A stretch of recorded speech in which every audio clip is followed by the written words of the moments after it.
Assalamualaikum warahmatullahi wabarakatuh. Dan salam sejahtera untuk kita semua.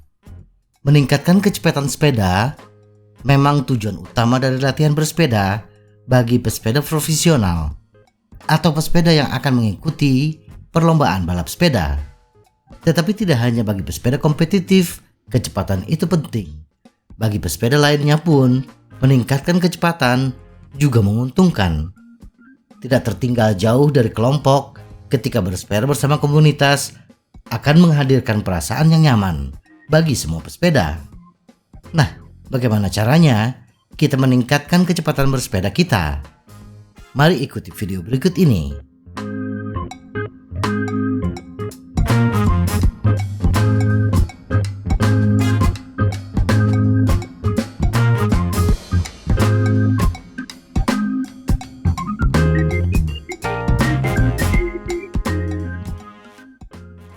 Bersepeda sedikit lebih cepat dari biasanya. Meningkatkan kecepatan sedikit demi sedikit kadang-kadang diabaikan. Inginnya sekaligus cepat. Padahal aturan dasar pelatihan adalah melatih tubuh kita untuk tantangan yang sedikit lebih berat bila tantangan sebelumnya sudah tercapai. Bila kita sudah dengan nyaman bersepeda dengan kecepatan 20 km per jam dalam durasi yang terbilang lama, maka untuk bersepeda dengan durasi lebih lama lagi dengan kecepatan 20 km per jam mudah kita lakukan. Tetapi sedikit saja kita menaikkan kecepatan, anggaplah 21 km per jam, maka kita biasanya akan keteteran. Sudah sulit menempuh jarak yang sama. Kondisi ini berlaku pada kecepatan apapun. Jika kita tidak meminta tubuh kita untuk bersepeda sedikit lebih cepat, itu tidak akan terjadi. Ingat, menaikkan kecepatan sebaiknya jangan terlalu ekstrim. Naikkan kecepatan kita 1 hingga 2 km per jam setelah kita merasa nyaman dengan kecepatan sebelumnya. Memang ini butuh waktu untuk mencapai kecepatan yang bagus. Itulah kenapa kita perlu bersabar. Ingatlah bahwa overload ditambah recovery sama dengan peningkatan.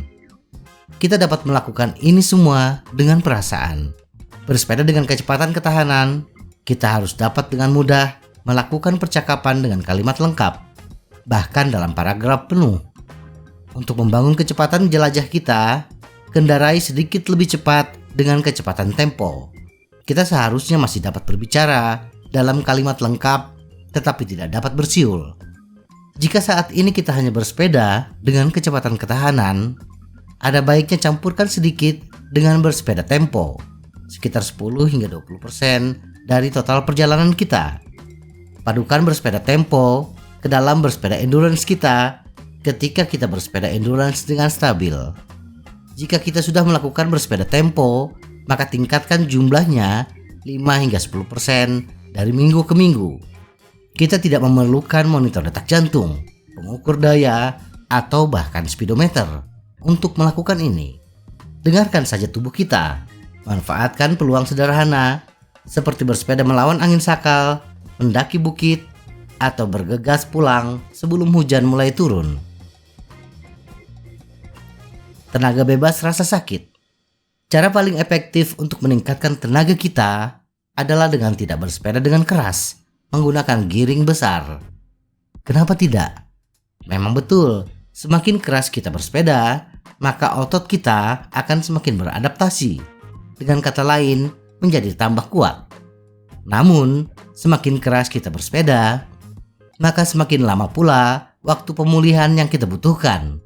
Karena kita membutuhkan lebih banyak waktu pemulihan, maka kita hanya bisa bersepeda dalam volume yang lebih sedikit, sehingga kelebihan kumulatif otot yang kita dapatkan juga akan lebih sedikit. Ini disebut bersepeda di titik manis atau sweet spot. Bersepeda di sweet spot berarti kita harus bisa berbicara dalam frase pendek, tetapi bukan kalimat lengkap.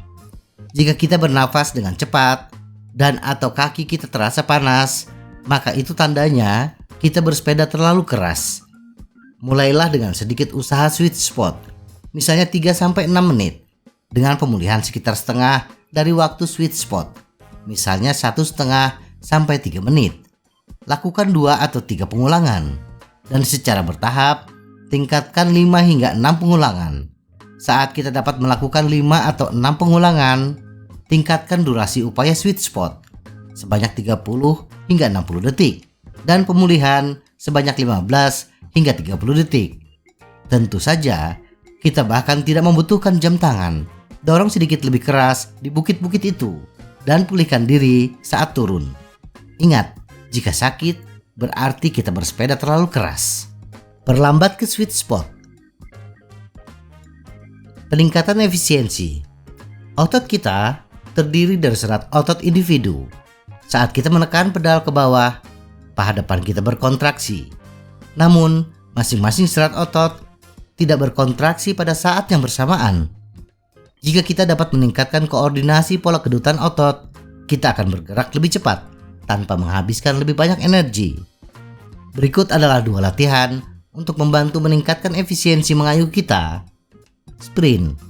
Karena sprint membutuhkan tenaga maksimum, tubuh kita belajar mengkoordinasikan pola kedutan serat otot individu.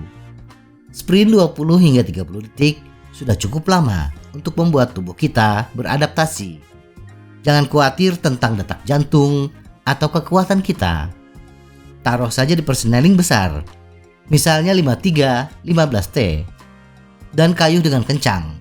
Tambahkan 2 atau 3 sprint ke perjalanan ketahanan kita dengan banyak pemulihan di antara setiap sprint. Mengayuh satu kaki, ini adalah latihan sepeda statis yang bagus saat kita tidak punya banyak waktu.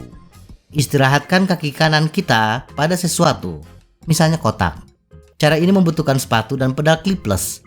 Kayuh dengan kedua kaki selama sekitar 30 detik sebagai pemulihan diri. Ulangi pola ini beberapa kali lalu ganti kaki.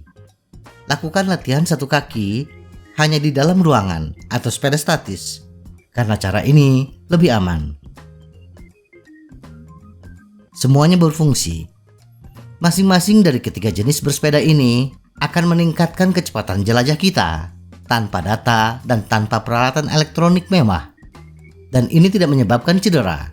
Karena semuanya bekerja, kita tidak harus mengikuti latihan ketat untuk meningkatkan satu jenis bersepeda secara progresif. Memadukan di antara ketiga cara tersebut akan membuat kita tetap tertarik dan termotivasi. Semoga informasi ini bermanfaat. Tetap sehat, salam goes.